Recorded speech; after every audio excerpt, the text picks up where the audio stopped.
नमस्कार मेरे मीठे मीठे प्यारे प्यारे बच्चों, कैसे हो आप? ठीक तो हो ना? खुश हो ना? स्वस्थ हो? आज हम फिर आ गए आपको कहानी सुनाने। बच्चों, बहुत दिनों बाद हम आए। हमसे गलती हो गई बेटा, माफ़ कर देना। हम इतने दिनों से आपको कहानी नहीं सुना पाए, तो आज से हम फिर आपको कहानी सुनाएंगे। तो सुनो बच्चों, पहले एक सारस और एक मोर की कहानी सुनो। एक बार की बात है, किसी गांव के पास एक जंगल था। उस गांव के बहुत से बच्चे अक्सर उस जंगल में जाकर पक्षियों को देखा करते थे। गांव में तो चिड़ियाघर नहीं होता ना बच्चों, इसीलिए वे बच्चे जंगल में जाकर ही पक्षियों को देखते थे। उनके मनपसंद पक्षी सारस और मोर थे। मोर के राजसी नील रंगों वाले पंख बहुत सुंदर लगते थे। सभी बच्चे मोर को देखने जाते थे और मोर को ये बात मालूम हो गई कि सारे बच्चे उसे देखने आते हैं। जब वो बच्चों के आने की आवाज़ सुनता ना, तो अपने पंख फैलाकर नाचने लगता। बच्चों को उसके रंग बिरंगे पंख बहुत अच्छे लगते थे। बच्चों खुश हो जाता था।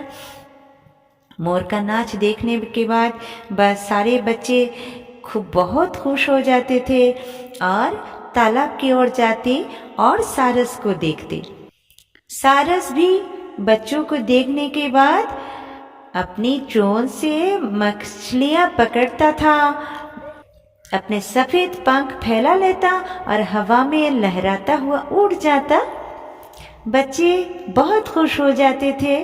मोर के मन में घमंड हो गया। एक दिन सारस मोर के घर के पास से गुजर रहा था, तो मोर ने सारस से कहा, ये सफेद पंखों वाले मामूली पक्षी, तुम कितने अजीब लगते हो, जबकि मेरे पंख बहुत सुंदर और रंग बिरंगे हैं। बच्चे मुझे देखने को आते हैं, मैं ही सुंदर हूँ। मोर की ऐसी बातें सुनकर सारस ने कहा, अरे धूर्त मोर, ये बात ठीक नहीं है। मैं मानता हूँ कि तुम्हारे पास रंग बिरंगे पंख हैं, लेकिन उड़ते समय मैं अपने पंख फैलाकर आसमान को छू लेता हूँ। मैं बादलों में भी जाकर छलांग लगा सकता हूँ। क्या तुम ऐसा कर सकते हो? लेकिन मोर ने सारस के बात पर ध्यान नहीं दिया।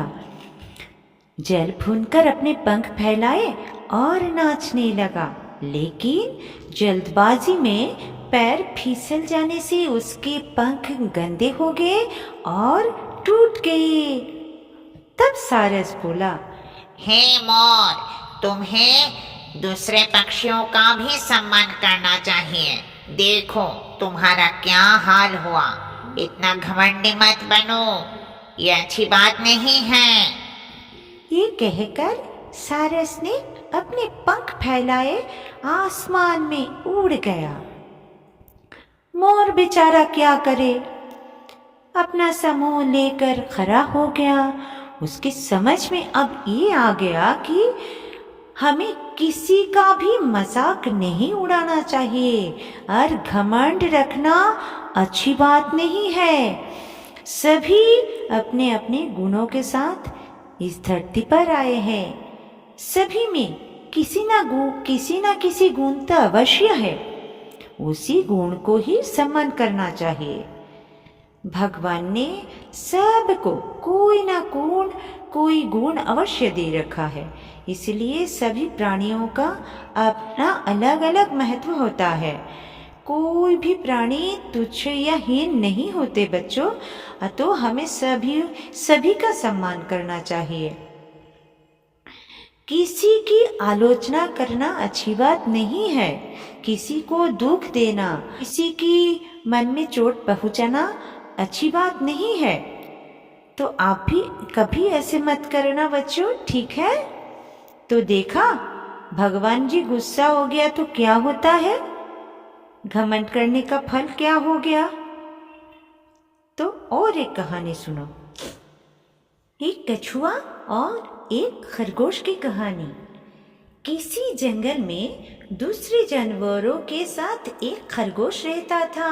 सभी जानवर जानते थे कि खरगोश तो सबसे तेज भागने वाला जानवर है, आप भी तो जानते हो। इसी बात ने खरगोश को काफी घमंडी बना दिया था।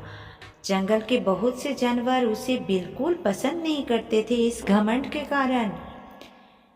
एक दिन खरगोश यूं ही इधर उधर टहल रहा था, तभी अचानक उसकी नजर एक कछुए पर पड़ी जो बहुत धीरे धीरे चलता था। उसने कछुए के पास जाकर कहा, अरे तुम इतना धीरे क्यों चल रहे हो? तुम्हें तेज चलना सीखना चाहिए। मुझे देखो, मेरी चाल कितनी तेज है। तुमको नहीं आता। कछुए ने धीरज रखते हुए कहा, मैं अपना घर अपने साथ लेकर चलता हूँ। मैं धीरे चलता हूँ और अपनी गति का पूरा आनंद लेता हूँ। ये सुनकर खरगोश को अच्छा नहीं लगा।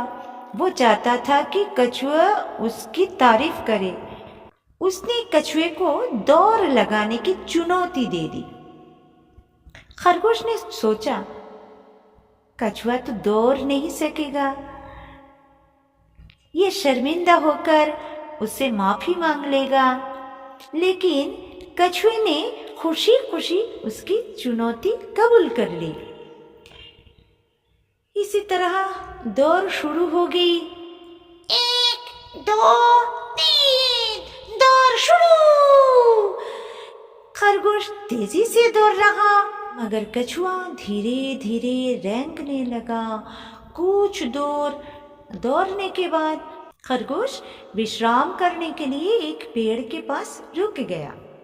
खरगोश ने मुड़कर कछुए को देखना चाहा, लेकिन वो उसे दूर तक नहीं दिखाई दिया। उसने निश्चय कर लिया कि वो पेड़ के नीचे कुछ देर आराम करेगा, फिर पहले की तरह दौड़कर कछुए से आगे निकल जाएगा।